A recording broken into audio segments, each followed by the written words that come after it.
If you're a podcast host, listen up, this one's for you. My name is Allie Jackson. I'm the host of Finding Mr. Height, a dating and relationship podcast that I've been doing for 4 years now, sharing my positive and practical approach to dating that's built on my own life experience. And I wanted to share another experience that I've had, my secret behind monetizing my show. It's called Red Circle, and I was just telling my colleague about how much I love their platform. With Red Circle, not only am I getting a seamless hosting experience, but I also love the support I receive in ad sales. It's not just typical ad sales either. It's targeted opportunities based on my show and my life. And the platform is super simple. You just set your preferences and Red Circle matches you with sponsors that align with your show. You can vet every opportunity and their platform gives you great analytics. More recently too, my Red Circle team has brought me opportunities outside of my podcast on social media to really augment the podcast partnerships, bring them full circle. I just can't recommend them enough. If you want to give it a try, go to redcircle.com to get your free trial. That's redcircle.com for a free trial. Understand this. Keep rebuilding yourself in private, but make sure when you come back an absolute beast.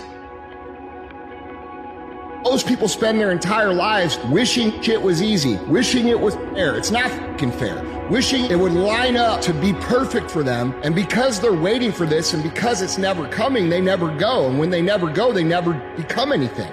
And that's what leads to a wasted life. Conditions are never going to be perfect. Things are always going to be hard. The only hope that you have is to become someone who can push through that hard regardless of what the is going on. And if you can build that level of discipline, that level of mental toughness to execute when things are not ideal, when things are extremely hard, nothing can stop you. How many really uncomfortable situations are you putting yourself in that challenged you, that grew you, that pushed you to get to that next level of being who you are? Are you under the illusion, and I love you as a friend, but I think sometimes you're under the illusion that you're going to get these external things you want without growing who you are. You could not be further from the truth. In fact, if you were to acquire those things without growing who you are, we understand the power of identity. You will eventually lose those things, because they're not congruent with who you are as a person.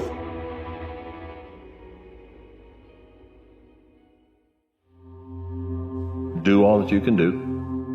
And when you've done all you can do, and hell still comes to breakfast, let it finish out, then pick up the pieces, learn from it, and start all over again.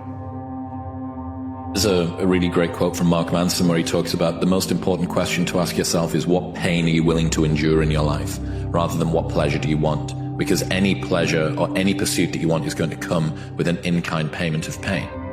Beautiful thing about life is that you get to choose your hard. Everything in life is hard, but you get to choose what your hard is. It's really hard to live a life of purpose, working on something you care about. It's also really hard to live without purpose. You get to choose the thorns that you're going to have on the path of your journey. It's something that I think about constantly. It's like, how can I just endure this a little bit longer? How can I just embrace this hard of whatever it is that I'm going through? And the right choice is you can either go out and build your dreams, go through all the hard shit, get knocked down a million times, get punched in the face a million times, get told you're by everybody that you love and everybody that's around you, get made fun of, get laughed at, get picked on, become the joke and continue to move forward and then build your dreams and let your life speak for itself. Or the other choice is you can quit and you could be worse than what you were when you started trying to be better. Don't talk about what you're going to do. Don't just dream about what you're going to do. Don't criticize somebody else for what they're not doing. You be it. Be about it. Be about that action and go do it. Keep your eye on your intention. Don't let any outside distraction or your own insecurity stop you from your goals. Embrace that struggle. Surviving that struggle will strengthen you. What can one man do except for give his best? If you fail, you try again. If you win, you try again and get better.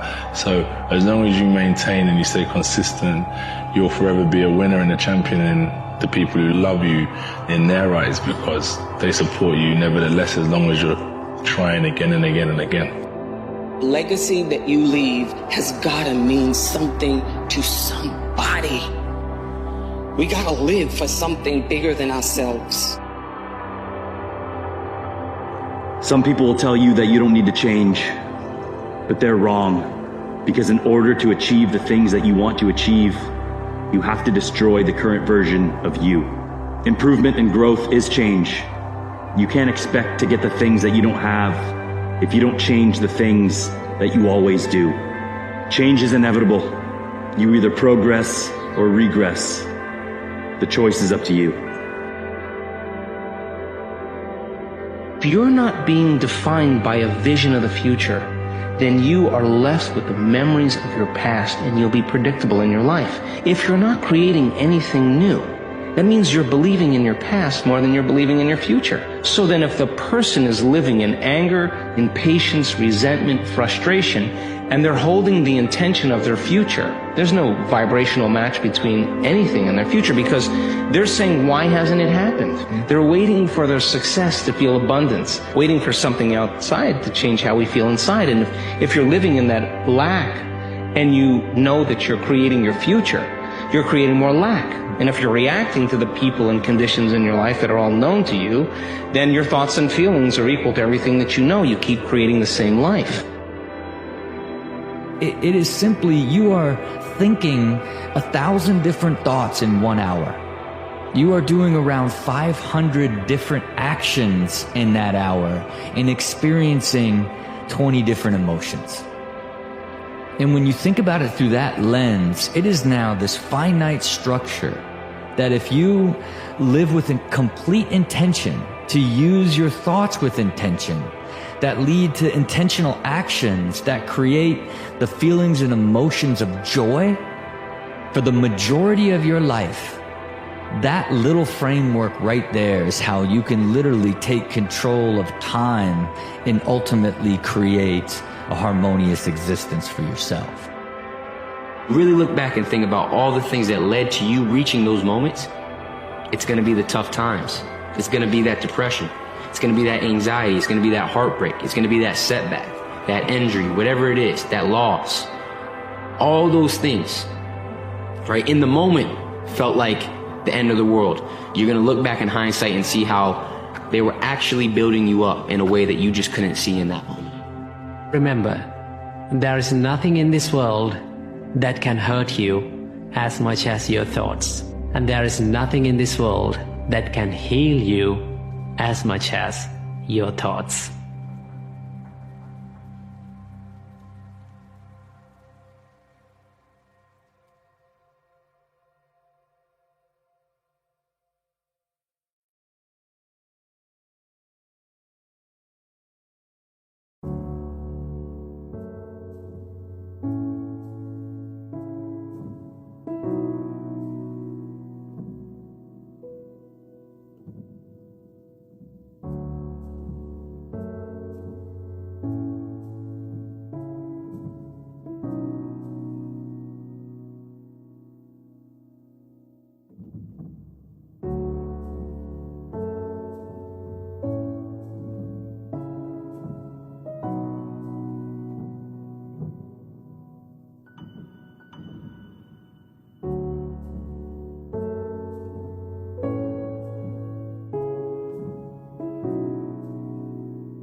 If you're a podcast host, listen up, this one's for you. My name is Allie Jackson. I'm the host of Finding Mr. Height, a dating and relationship podcast that I've been doing for 4 years now, sharing my positive and practical approach to dating that's built on my own life experience. And I wanted to share another experience that I've had, my secret behind monetizing my show. It's called Red Circle, and I was just telling my colleague about how much I love their platform. With Red Circle, not only am I getting a seamless hosting experience, but I also love the support I receive in ad sales. It's not just typical ad sales either. It's targeted opportunities based on my show and my life. And the platform is super simple. You just set your preferences and Red Circle matches you with sponsors that align with your show. You can vet every opportunity and their platform gives you great analytics. More recently too, my Red Circle team has brought me opportunities outside of my podcast on social media to really augment the podcast partnerships, bring them full circle. I just can't recommend them enough. If you want to give it a try, go to redcircle.com to get your free trial. That's redcircle.com for a free trial.